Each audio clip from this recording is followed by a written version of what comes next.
I just miss him so much, and especially with his birthday coming up Monday.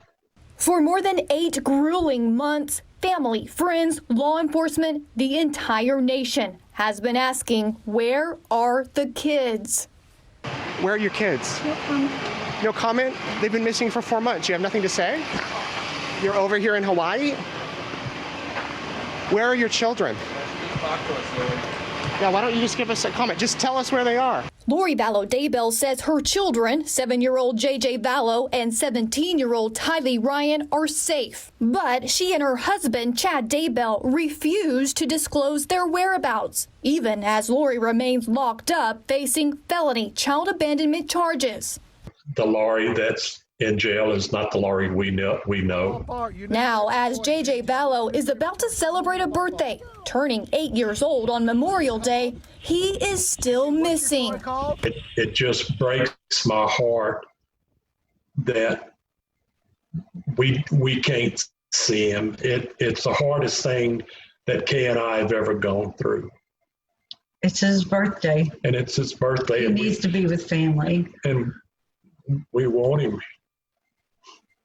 We want him with us. Yeah.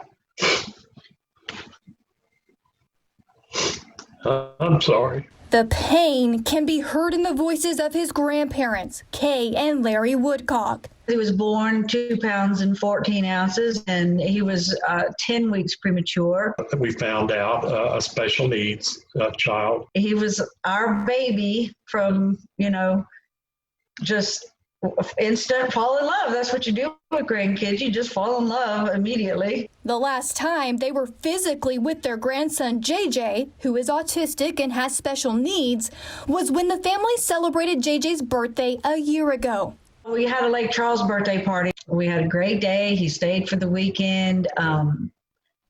Charles was here. So any other time after that was, via phone, or after Charles's death via FaceTime for maybe 3 minutes total after Charles died, before Lori shut us down. The Woodcocks say they received a final FaceTime call from JJ last August. It lasted only 36 seconds.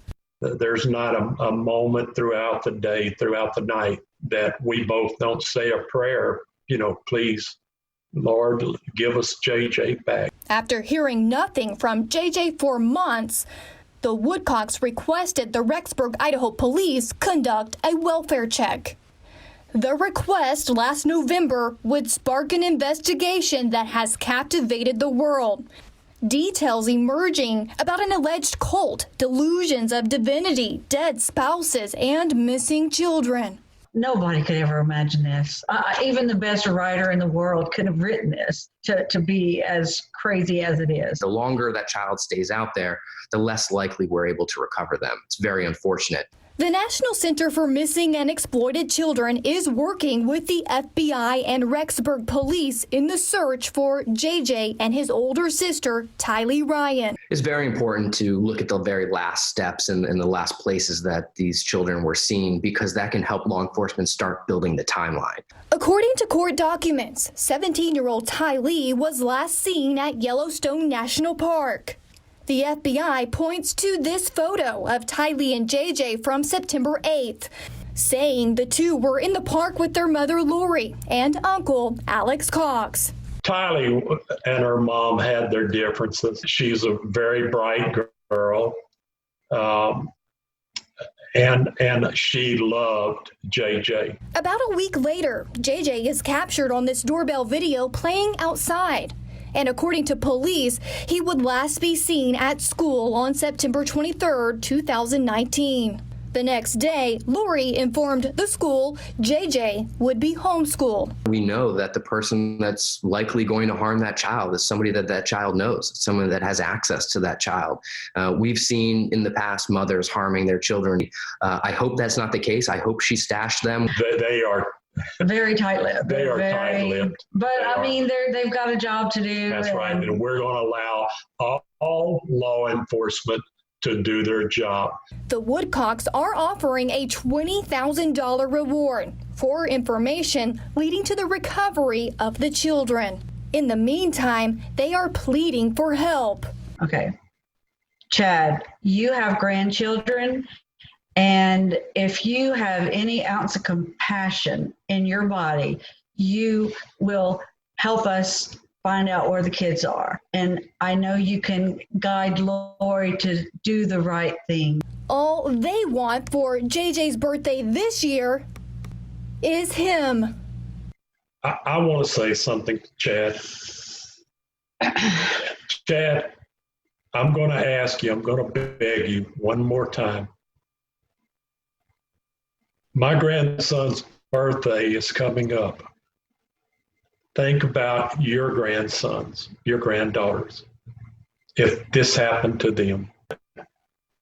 All I ask at this point, on this day, at this time, is give us the satisfaction of celebrating our grandson's birthday and knowing that he is okay, he is well, that he's safe. And honestly, at this point, if they're not with us, give us that ability to settle this. And give us that option. Yes, please. Please let us know. Thank you. The bottom line, what Lori Daybell and Chad Daybell are doing to this family, to those children, and to Larry and Kay is evil. It's just evil. It is so cold-hearted to just say nothing. To say absolutely nothing. It's outrageous. And you know how close Larry and Kay were to JJ. They were caring for that child when he was younger, before Charles adopted him. All right, let me bring in Chanley Painter. Chanley, this is so, I mean, the more you think about it, that last statement that they made gets to the heart of everything here. This is just cruel and evil. The silence. I mean, someone not saying something. I never thought it could be that cruel and evil. Yeah, and they try to put it into words. You know, I was doing that interview and they were saying what we just played to us, and we had this long moment of silence, everyone together, because you just can't imagine what they're going through. They had JJ from basically when he was born, took him home from the hospital as a premature baby with his special needs. And they go on to talk about, you know, Lori was a good mother before all of this happened, when Charles and Lori adopted him when he was 10 months old. And they are so shocked at where they are right now. They would have never imagined, they said, that they would be where they were right now. And, you know, I asked them what they were going to do for JJ's birthday on Monday. They said they're going to have a Zoom family party, and they're just going to get together on Zoom and share stories, some of their favorite memories of JJ, and hope and pray for his return. And, you know, Larry told me a couple of stories that he was going to share. They're very heartfelt. But also on Monday, and for our viewers to know too, Kay is going to be asking the public to change their Facebook profile picture or Twitter picture or whatever it is to JJ's photo, or JJ and Tylee's photo, in honor of his 8th birthday on Monday. And hopefully, she says, the right person may come across it or see the photo and put 2 and 2 together, and maybe that would lead to his recovery. Yeah, that's a great idea.